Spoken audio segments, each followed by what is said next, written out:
우리 같이 천천히 합독하겠습니다. 사도행전 16장 16절에서 34절. 우리가 기도하는 곳에 가다가 점치는 귀신 들린 여종 하나를 만나니 점으로 그 주인들에게 큰 이익을 주는 자라.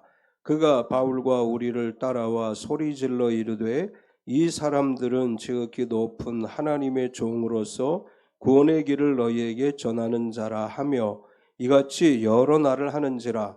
바울이 심히 괴로워하여 돌이켜 그 귀신에게 이르되 예수 그리스도의 이름으로 내가 내게 명하노니 그에게서 나오라 하니 귀신이 즉시 나오니라.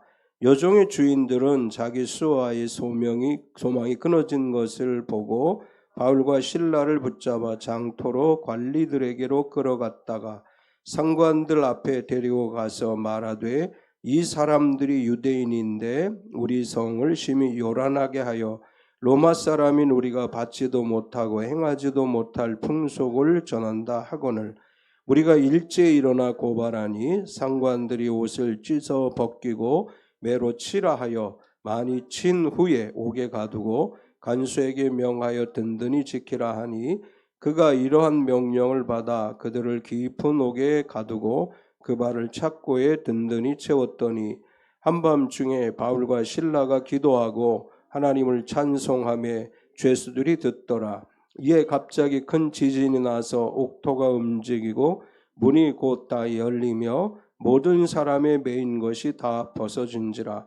간수가 자다가 깨어 옥문들이 열린 것을 보고 죄수들이 도망한 줄 생각하고 깔을 빼어 자결하려 하거늘 바울이 크게 소리질러 이르되 내 몸을 상하지 말라 우리가 다 여기 있노라 하니 간수가 등불을 달라고 하며 뛰어들어가 무서워 떨며 바울과 실라 앞에 엎드리고 그들을 데리고 나가 이르되 선생들이여 내가 어떻게 하여야 구원을 받으리까 하거늘 이르되 주 예수를 믿으라 그리하면 너와 내 집이 구원을 받으리라 하고 주의 말씀을 그 사람과 그 집에 있는 모든 사람에게 전하더라. 그 밤 그 시각에 간수가 그들을 데려다가 그 맞은 자리를 씻어주고 자기와 그 온 가족이 다 세례를 받은 후 그들을 데리고 자기 집에 올라가서 음식을 차려주고 그와 온 집안이 하나님을 믿음으로 크게 기뻐하니라. 아멘. 예. 오늘 말씀 전해주실 목사님은 뭐 나오래 소리도 안 하는데 먼저 막 성실 대전 믿음의 교회 우리 김도봉 목사님 오늘 말씀을 전해주실 건데 사모님도 같이 오셨습니다. 사실 사모님 인사시키려고 했더니 먼저 막 나와가지고 우리 사모님 환영합니다. 같이 한번 박수하시겠습니다. 제가 꼭 같이 오라 그랬어요. 따로 오지 말고 오늘 지옥을 천국으로 바꾸다라는 말씀을 전해주실 때 큰 은혜 받으시기 바랍니다. 나오실 때 우리 할렐루야를 환영하겠습니다.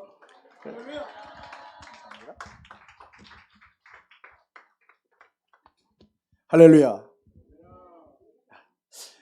코로나 전에 한번 오고 코로나가 끝나서 왔습니다. 세상은 참 금방 세월은 간 것 같지만 여기 계신 분들은 똑같은 것 같습니다. 저는 정말 우리 임춘수 목사님을 존경하고 사랑합니다. 우리 교단에 정말 멋진 분이시고 우리 교단 발전을 위해서 헌신을 하시는 우리 임춘수 목사님 보면서 참 많이 배우고 있습니다. 정말 내가 가야 된다면 내가 주의 길을 갈 때 임춘수 목사님만 뒤따라가면 실패하지 않겠구나 그런 생각을 많이 하고 정말로 존경하고 따릅니다. 하여튼 이렇게 만나뵙게 돼서 반갑습니다. 오늘 또 우리 주님께서 이곳에 충만하게 임재하고 계십니다.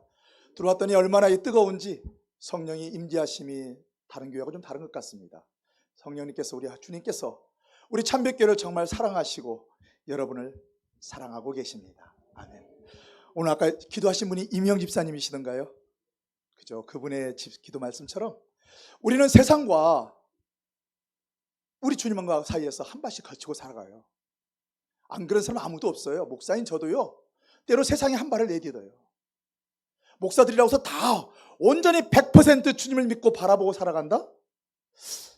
아마 그런 분은 잘 없을 겁니다. 설령 모르죠. 계실 수도 있습니다. 하지만 저는 그렇더라고요.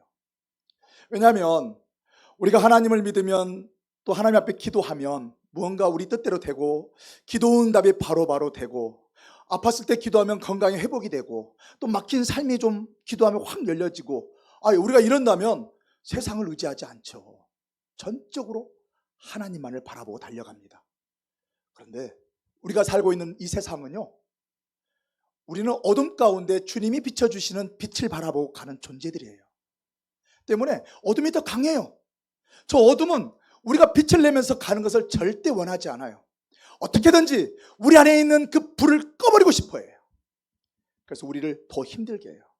우리가 하나님 앞에 온전히 믿음으로 나아가려고 하면 할수록, 하나님 앞에 기도하면 기도할수록 마귀의 공격은 점점 심해집니다. 그걸 뚫고 나갈 때 정말 우리는 하나님만을 바라볼 수가 있습니다. 우리만 그런 게 아니죠. 우리의 삶만 이렇게 막 힘들어진 건 아니에요. 오늘 바울의 삶은 어떻습니까? 바울이 빌립보에 오게 된 것이 자기 의지를 갖고 온 거 아니잖아요. 우리는 이 말씀 잘 알고 있습니다. 바울이 아시아를 전도하고 싶어서 떠났습니다. 아시아의 다른 지역으로 가고 싶었지만 하나님께서 막으시고 유럽으로 발길을 돌리셨어요.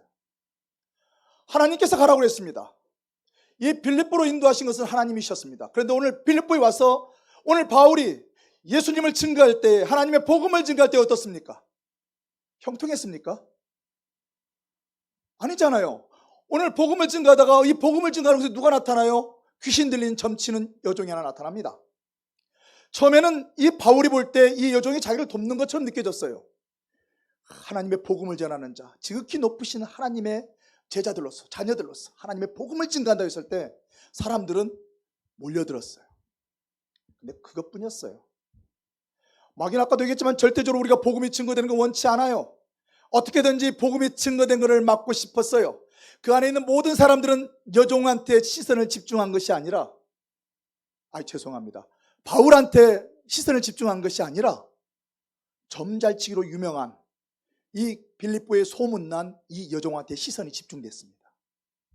왜냐하면 우리도 지금 예수님을 믿고 우리가 말씀대로 살아가지만 우리가 예수 그리스도를 믿는다고 해서 모든 삶이 한순간에 완전히 바뀌는 거 아니잖아요.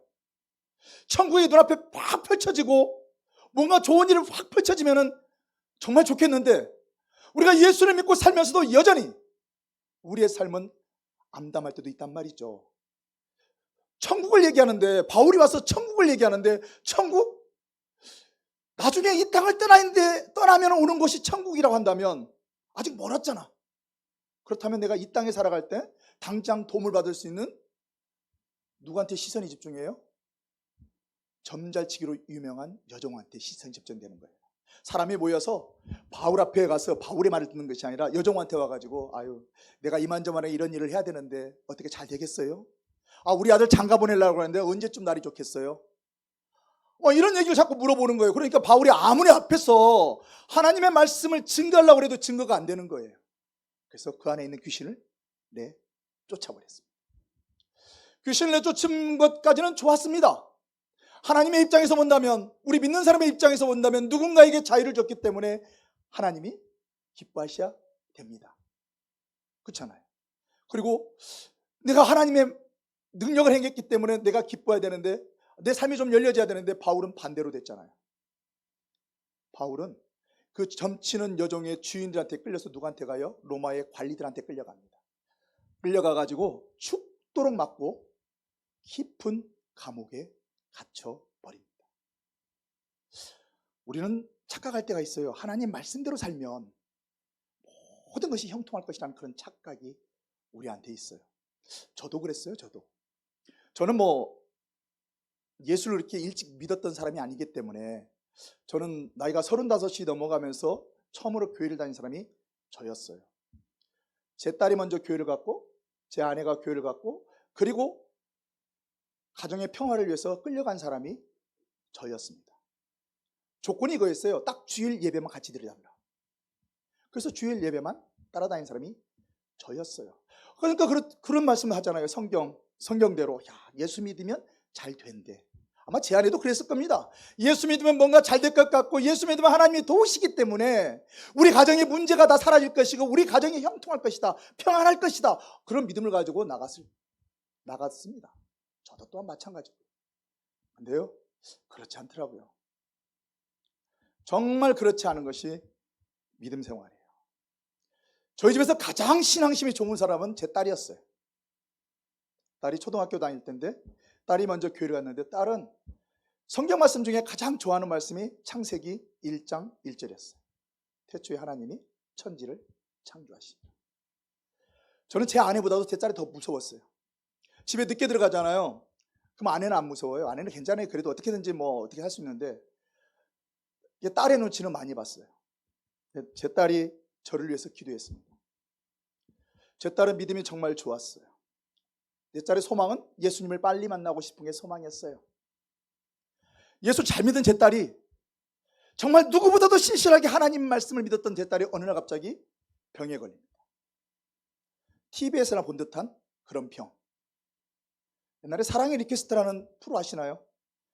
정말 큰 질병 걸린 사람들이 이렇게 보여주고 도와주는 프로그램이 있지 않습니까? 저는 거기에서 그 병을 봤어요. 그 병이 바로 백혈병이었습니다. 제 딸이 백혈병이었습니다. 하여튼 하나님의 은혜로, 하나님의 도우심으로 아주대 종합병원에 입원해서 골수 이식 수술까지 다 했습니다. 모든 것이 정상적인 스케줄로 잘했어요. 제 딸은 아팠지만 여전히 하나님을 사랑했고 여전히 기도하는 아이였고 여전히 복음을 증거하는 아이가 제 딸이었어요. 저는요, 하나님이 고쳐주실 줄 알았어요. 깨끗하게 낫게 해주실 줄 알았어요. 왜냐하면 백혈병 골수 이식하기가 정말 어렵잖아요. 맞는 골수 찾는 것이 진짜 어려운데 있잖아요. 제 둘째 아들 골수가 맞은 거예요. 14개월 된 아들하고 골수가 맞았어요. 그래서 14개월 된 아들한테서 골수를 뽑아서 골수 이식 수술까지 했습니다. 골수 이식 수술을 한 날은 저의 결혼기념일 날입니다. 시간도 비슷하더라고요. 12시. 골수 이식을 했기 때문에 이제는 정말 다 잘 될 줄 알았습니다. 정말 감사했어요. 정말 이제는 정말로 내 딸이 완전히 나아서 같이 행복한 삶을 살 거라고 생각을 했어요. 근데 딱 일주일 만에 하나님이 천국으로 데려가 버렸어요. 순식간이었습니다. 천국으로 데려간 날은 5월 5일 어린이날이었습니다. 근데 제 딸이 하나님 품에 안기기 전에, 천국으로 가기 전에 마지막으로 제 아내한테 남긴 말이, 엄마, 하늘에서 천사가 내려와. 저는 그전까지요, 교회는 다니고 있었지만 믿음도 얼마 없었지만요, 천국 안 믿었어요. 그건 그냥 우리를 믿게 만들려고 만들어 놓은 하나의 허상이라고 생각했는데 내 딸이 그 얘기를 한 거예요. 엄마, 하늘에서 천사가 내려와. 근데 정말로 천국이 있는 거지 않습니까? 저 그때부터 정말 그래도 신앙생활 조금 열심히 해보려고 노력한 게 바로 그때였어요. 내 딸을 하나님이 먼저 이 험악한 세상에 두기 싫어서 먼저 데려갔단 말이죠. 예수를 잘 믿는다고 예수님 앞에 온전히 엎드린다고 해서 모든 것이 형통할 거라는 생각은 버려야 돼요. 정말로 우리가 예수를 믿고 살면서도, 이 땅에 살아가면서도 우리 삶에 고난이 없고 모든 것이 형통하고 모든 것이 막힘이 없다고 한다면 나의 믿음을 한번 다시 되돌아봐야 돼요. 내가 세상 사람과 똑같이 살고 있지 않는가? 내 믿음이 정말로 세상과 구별된 믿음인가를 한번 생각해 봐야 돼요. 마귀는 아까도 얘기했지만 절대로 우리가 온전한 믿음으로 나가는 걸 방해한단 말이죠. 때문에 어떻게든지 세상에 빛이 되는 우리의 등불을 끌려고 그래요. 그래서 우리에게 어려움을 주는 거예요. 공격을 하는 거예요. 이 땅에 온통 하나님이 다스리는 세상이라고 한다면 어려움 없죠. 근데 그렇지가 않아요. 오늘 바울이 그랬단 말이죠. 바울 입장에서 보면 얼마나 억울하겠습니까? 자기는 유럽에 가고 싶지 않았는데 하나님이 가라고 해서 이 빌립보로 왔잖아요.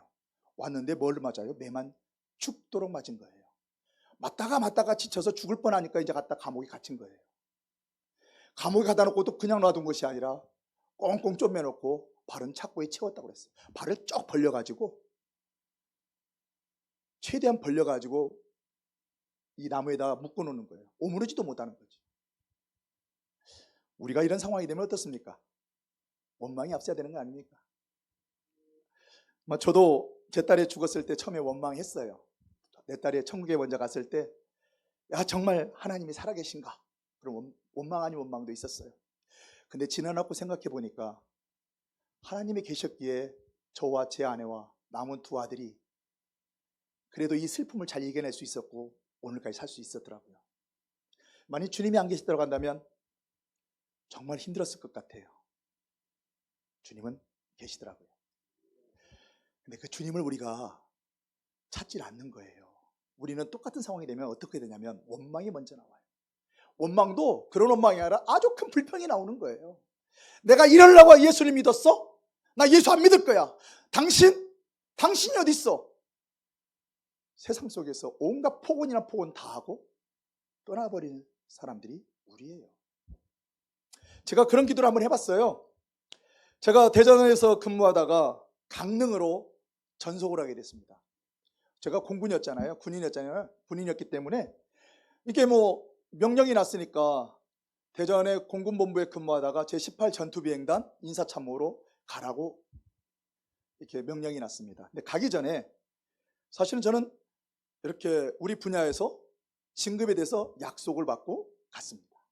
그쪽 지휘관도 18비 전투비행단장도 전화를 해서 진급될 사람을 보내라. 그래서 인사참모부에서도 김도봉 진급하니까 걱정하지 마십시오. 보냈단 말이죠. 갔는데 제가 가가지고 열심히 신앙생활했습니다. 새벽 예배 다 드렸어요. 수요 예배, 금요 예배, 주일 예배, 오후 예배, 여러분처럼 오후 예배까지 다 드리고 그 예배 끝나고 나서 1대1 성경 공부해라고 가르쳐라고 그래가지고 그것까지 했어요. 정말 이렇게 하루 종일 주일날 그렇게 살았단 말이죠. 또 다른 사람들 믿는 사람도 많이 있지만 다른 사람들은 오로지 주일 예배만 드리는 사람도 많이 있습니다. 군인들 중에 말이죠. 그런데 제가 진급자 명단에서 이름이 없는 거예요. 그런데 주일 예배만 딸랑 드리고 예배 목사님 축도가 끝나기도 전에 골프 치러 나간 사람들은 진급이 된 사람이 있더라고요. 이게 진급자 명단을 가장 먼저 보는 사람이 누구예요? 인사참모가 가장 먼저 봐요.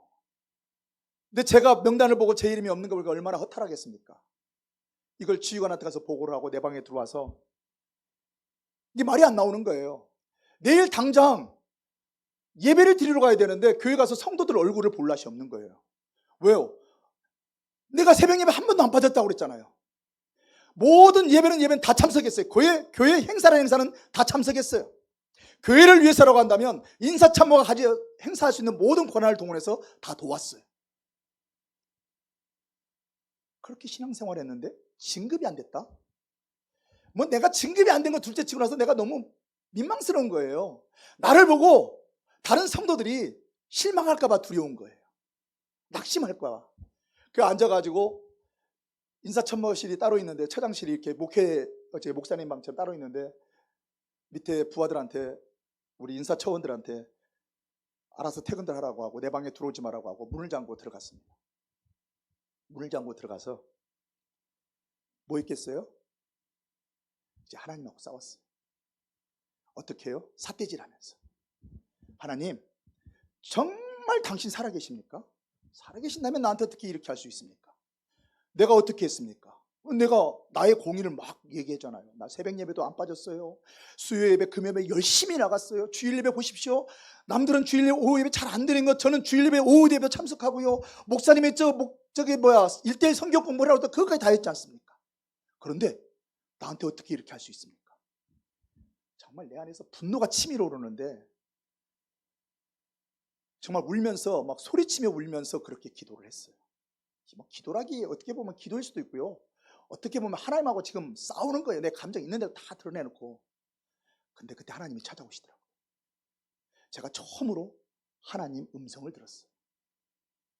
하나님이 찾아오셔가지고 이렇게 얘기하는 거예요. 야, 너하고 저 진급된 사람하고 너하고 뭔 상관이 있는데 너는 너고 쟤는 쟤야. 너는 나만 바라봐. 이 말씀을 듣는데 그 분노가 정말 그 분노가 순식간에 사라져버리고 그 내 마음이 그렇게 평안이 쫙 임하는데 그래 내가 사람을 바라보니까 사람 때문에 창피한 거지 내가 하나님만 바라본다면 뭐가 창피해.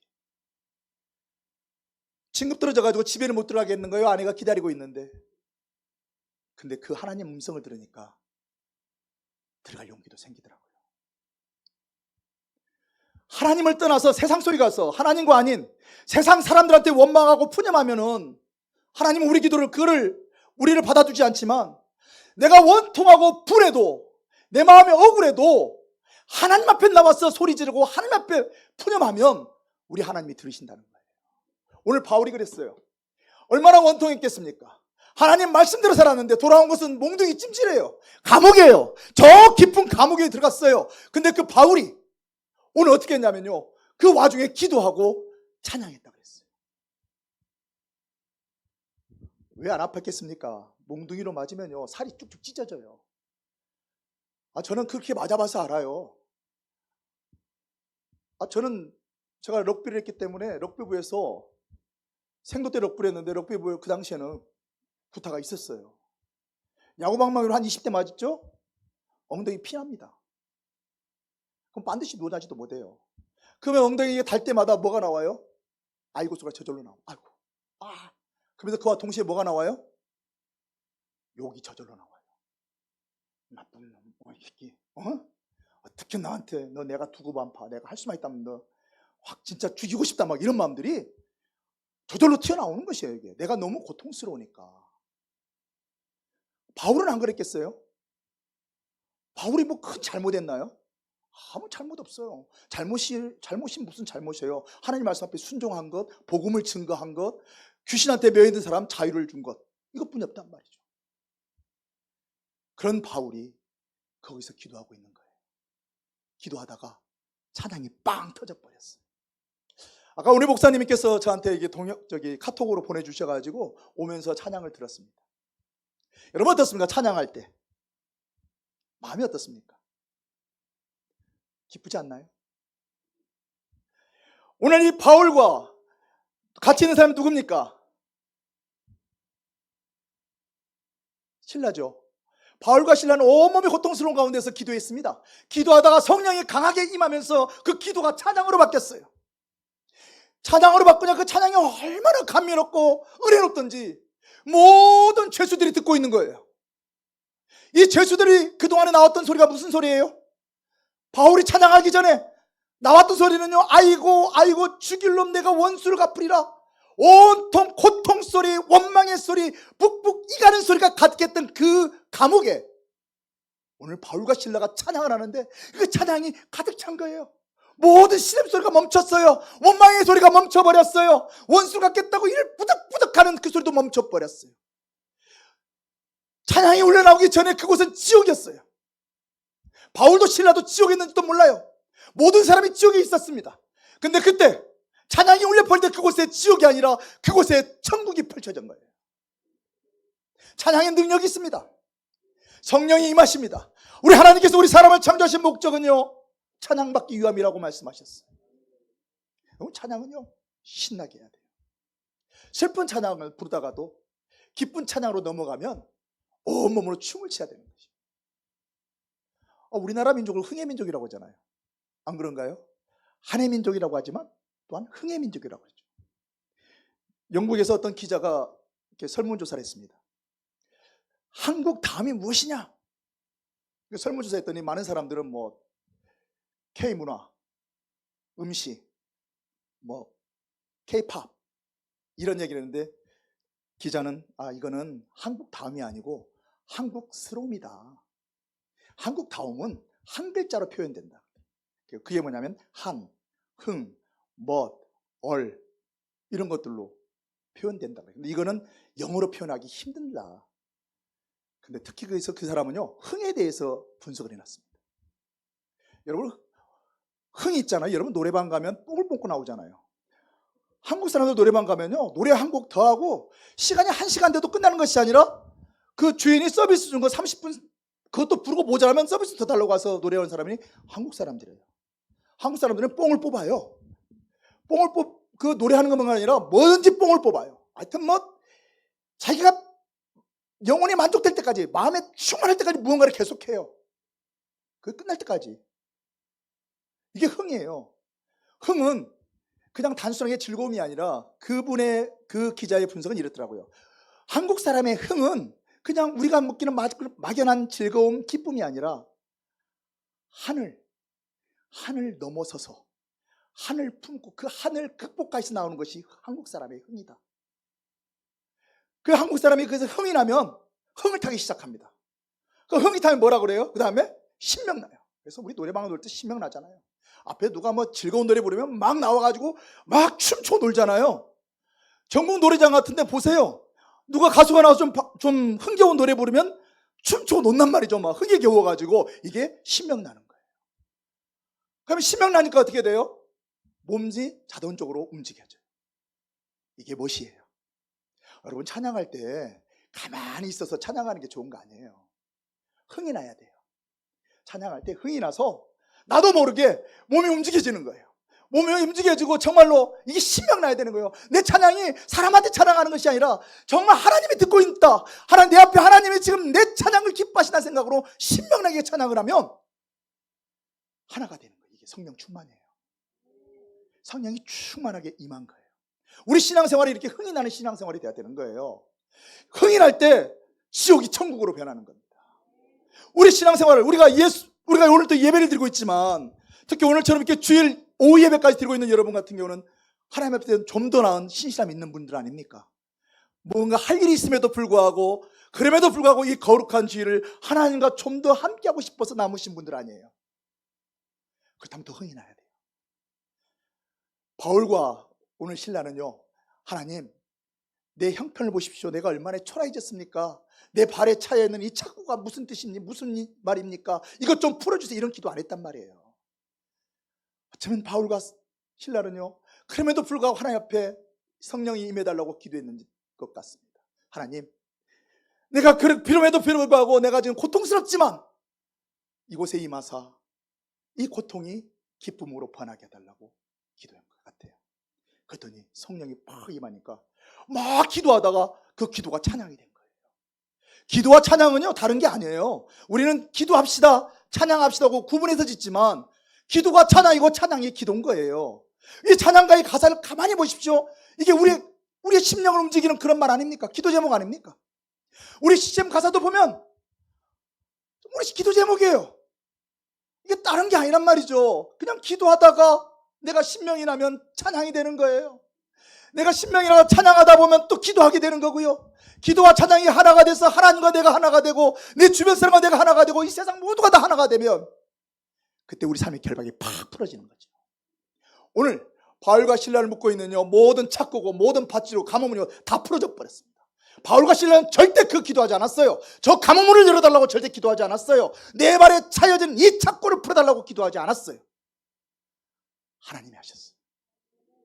우리 얼마나 이 힘든 세상에 살고 있습니까? 밖에 나가면 즐거운 일 하나도 없습니다. 세상에 주는 즐거움이요, 잠시 우리 마음을 감춰주는 즐거움이죠. 정말 즐거움은요, 우리 주님 앞에 있을 때 있는 거예요. 우리 주 앞에 흥을 겨워하고 우리 주님과 함께 할 때, 신명나는 예배를 드릴 때요, 여러분의 삶의 결박이 툭툭 풀어지는 거예요. 정말 암담한 나의 삶을요, 우리 주님께서 풀어주는 거예요. 암담한 나의 앞길을 우리 주님께서 열어주시는 거예요. 우리는 그거 열어달라고 기도하잖아요. 내 앞에 필요한 것 그거 지금 당장 해달라고 기도하잖아요. 그거 기도하기 전에 성령으로 충만을 구하십시오. 주님이 우리한테 임하시면요, 우리가 흥이 나기 시작하면 우리 주님께서 우리의 흥을 받으시고 이것들 다 풀어준단 말이죠. 근데 우리는 반대로 해요. 흥을 안 내. 찬양을 할 때 찬양이 막 흥겨워야 되는데 이 찬양 언제 끝나? 찬양 올해도 한다. 제가 성도 때 그랬어요. 뭐 찬양을 저렇게 오래 해. 좀 짧게 좀 하지. 뭔 찬양을 또 4절까지 있대. 한 3절까지만 있으면 좋겠구만. 그 찬양, 제가 옛날 성도 때는 찬송가 이렇게 3절짜리 부르면 너무 좋아했어요. 이거 짧다. 근데 제가 목회자가 돼서 정말 하나님과의 관계 속에 들어가 보니까 찬양이 정말 기쁘더라고요. 정말 우리 하나님이 기뻐하시는 건 찬양이에요. 기도와 찬양과 기도는요, 지옥 같은 우리의 삶을 천국으로 바꿔줘요. 우리 천국에 살고 싶잖아요. 우리 천국에 살고 싶잖아요. 이 지옥 같은 삶이 아니라, 암담하고 어두운 삶이 아니라 해처럼 빛나는 삶을 살고 싶고, 정말 평안한 삶을 살고 싶은 것이 우리들입니다. 그걸 정말 원하신다면 흥을 나서 예배 드리십시오. 예배를 사모해 보십시오. 오늘 주일 없는 집에 제사처럼 이렇게 자주 돌아온다 이런 것이 아니라 그래, 내가 오늘 주님께 내 마음을, 내 찬양을 드리리라. 내가 오늘 주님과 함께 춤을 추리라. 내가 오늘 주님의 말씀을 들으면서 그 말씀 속에서 우리 주님을 만나리라. 이런 소망을 가지고 나와야죠. 그런 간절함이 있으면요, 흥이 나는 거예요. 예배가 기대가 돼요. 그래, 주님이 나를 기다리고 계시는구나. 주님은 오늘 또 나를 만져주시겠지. 주님께 나의 찬양을 받아주시겠지. 그 찬양이 어떻게 돼요? 그냥 찬양이 힘없이 그냥 찬양하는 것이 아니라 힘을 내서 막 기쁨으로 온 마음대로 찬양하는 거 아니겠습니까? 예배가 얼마나 즐거워집니까? 이 주일이 너무너무 즐거운 거예요. 지옥을 천국으로 바꾸는 방법 너무 쉬운 거예요. 성령의 충만함, 우리나라 말로 신명나면 천국이 돼요. 우리나라 사람들이 행복지수가 낮은 것은 그 이유가 있대요. 신명나야 행복하는데 세상에서 신명날 일이 별로 있나요? 행복수준이 다른 나라는 약간 기쁘면 기쁨을 유지하면 나 행복하다 이러는데, 한국 사람들은요, 이 기쁨을 뛰어넘어서 신명나야만 행복하다고 느낀대요. 그래서 행복지수가 낮대요. 여러분도 그렇습니까? 이제 우리는 세상이고 우리는 주님이지 않습니까? 우리는 주님이 계시잖아요. 기쁨의 원체되는 우리 주님이 계신단 말이죠. 그 주님과 함께하는 이 주일을 보내세요. 그러면 여러분의 결박이 끊어지는 거예요.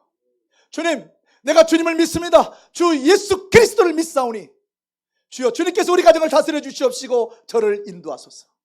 오늘 이렇게 얘기하잖아요. 주 예수를 믿어라. 주 예수를 믿으면 네가 형통하리라. 구원에 이르리라.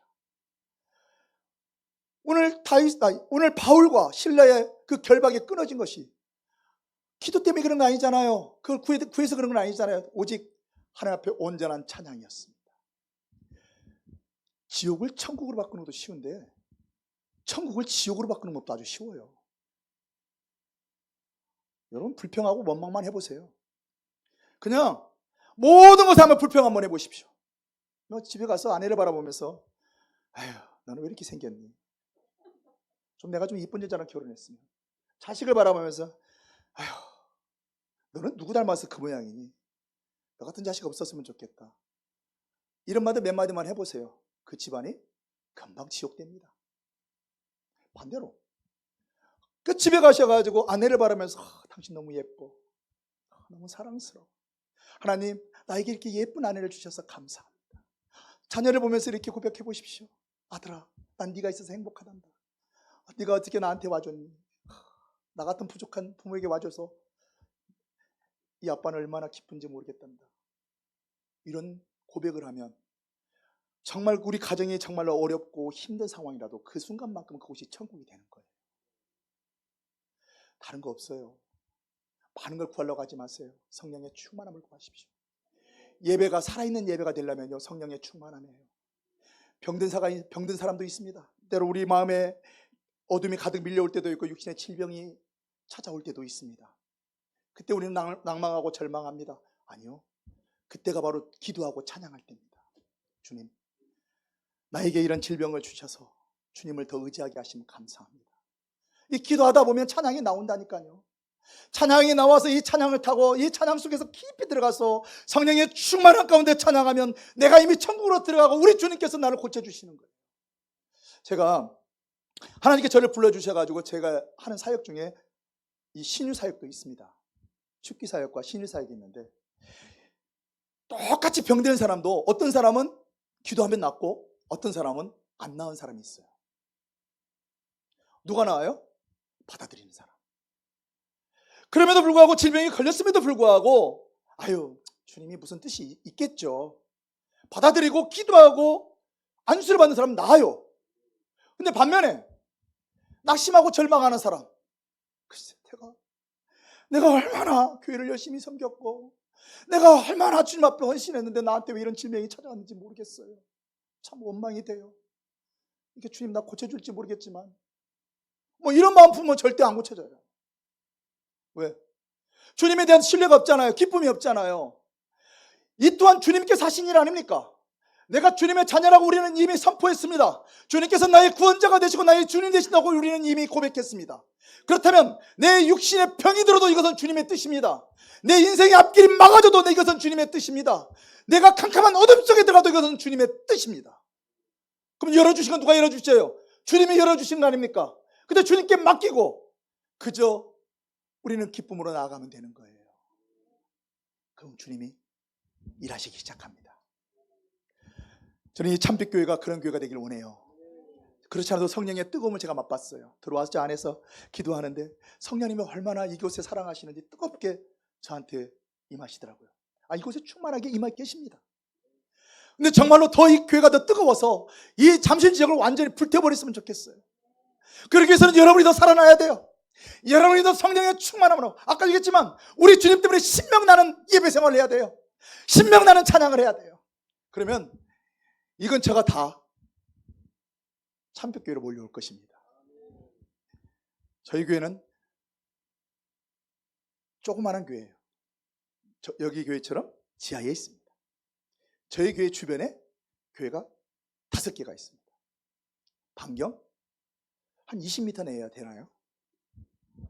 이쪽에도 교회, 여기도 교회, 맞은편 바로 옆에도 교회, 그 옆에도 교회. 교회, 견물이 3개가 있는데 교회, 바로 앞에 교회, 바로 옆에 교회. 이렇게 살짝 돌아가면 여기도 교회, 또 여기도 교회. 교회가 참 많습니다. 교회가 여러 교회가 있습니다. 이 서울도 교회가 많을 겁니다. 제가 옛날에 신앙생활 하지 않을 때 대방동에 사관학교가 있었습니다. 공군사관학교가 대방동에 있었는데 대방동 그 교회 종교부지 옆에 가면 성당과 교회가 같이 붙어 있습니다. 좀 약간 높은 곳에 있어요. 근데 교회는 다니지 않았는데 이게 높은 곳에 있으니까 그 교회 앞에가 서서 밤에 이렇게 서울 시내를 바라봤습니다. 이게 뭐가 보여요? 십자가가 얼마나 많은지 세다가 멈췄어요. 그때는 제가 신앙이 없을 때라고 그랬잖아요.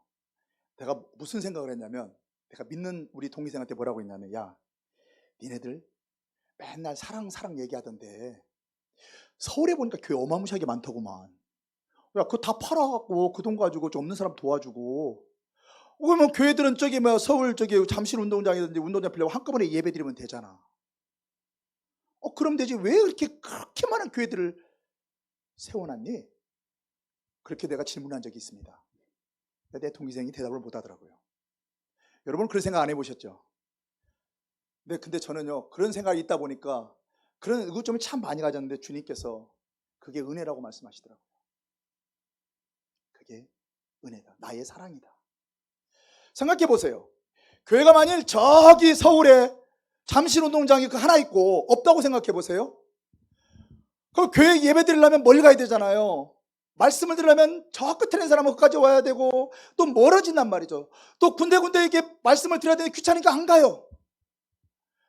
군데군데 골목마다 교회를 세우는 목적은요, 우리 주님께서 한 명이라도 구원하고 싶은 그 의도예요. 그래서 종파를 갈라지겠어요? 똑같은 종파에서 교회가 떠덕떠덕 붙어있으면 더 안 되잖아요. 그래서 장로교도 만들고 하나님이 감리교도 만들고 성결교도 만들고 우리 대한예수교 보훈교회도 만들고 여러 가지 만든 이유가요, 침례도 만들고 이런 이유가 바로 곳곳에 교회를 세우기 위함이었어요. 그게 깨달아지니까 우리 교회 주변에 수많은 교회가 있더라도 이게 너무 감사한 거예요.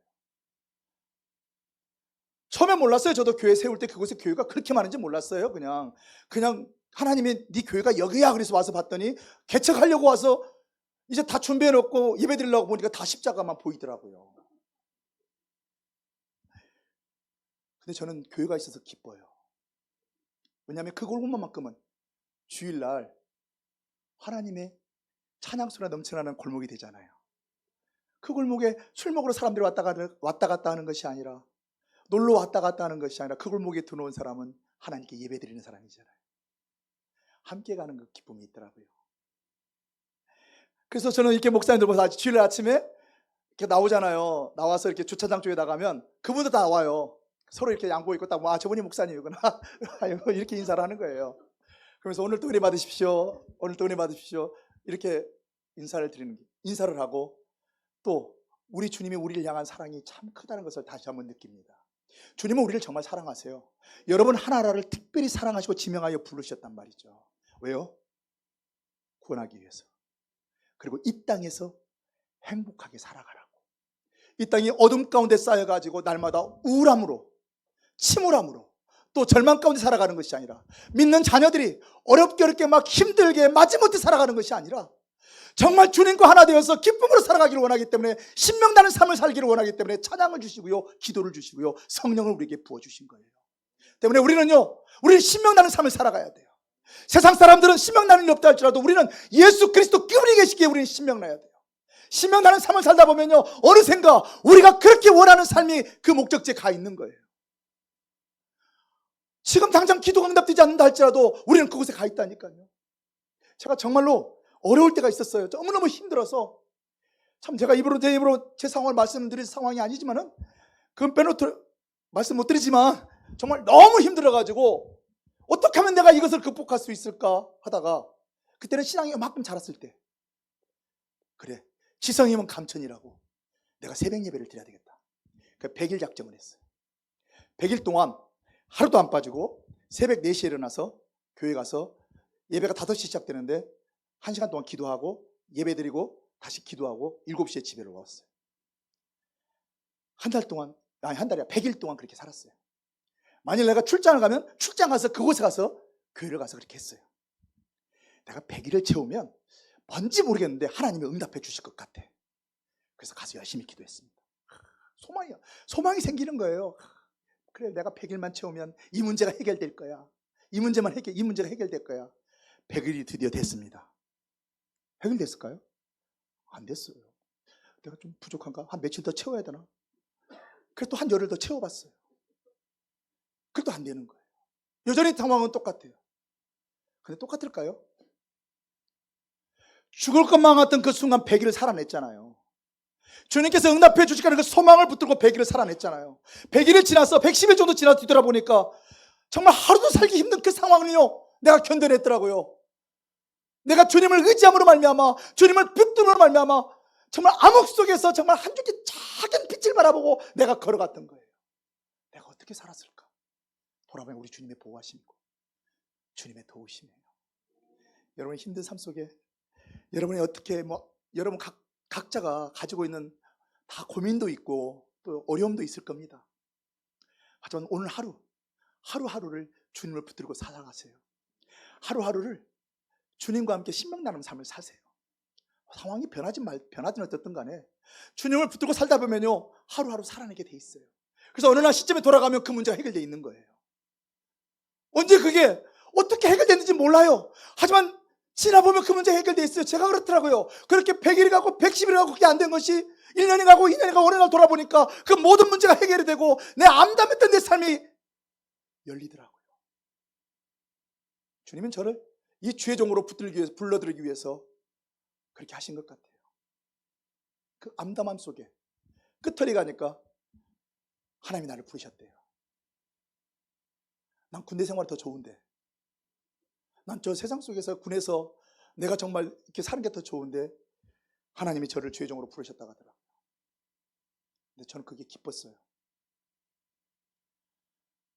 암담할 것만 같았는데 새로운 길을 열어주시는 그 주님이 기뻤어요. 그래서 저는 이 길로 왔어요. 그리고 내가 이 교회를 개척하고 찬양하고 예배드리다 보니까 정말 내 안에 찬양 부르다 보면 나도 모르게 신명 나는 거예요. 신명이 나니까 찬양이 즐거워요. 예배가 즐거워요. 제가 앞에서 성도들이 나를 어떻게 보든가 말든가 저는 신경 안 쓰고 막 혼자 손들고 찬양을 해요. 미친 듯이 웃으면서 기뻐서 혼자 이렇게 찬양을 해요. 근데 그 찬양 하나를 할 때마다 그렇게 행복할 수가 없어요. 전 주일이 예배드리는 그 모든 순간이 천국이에요.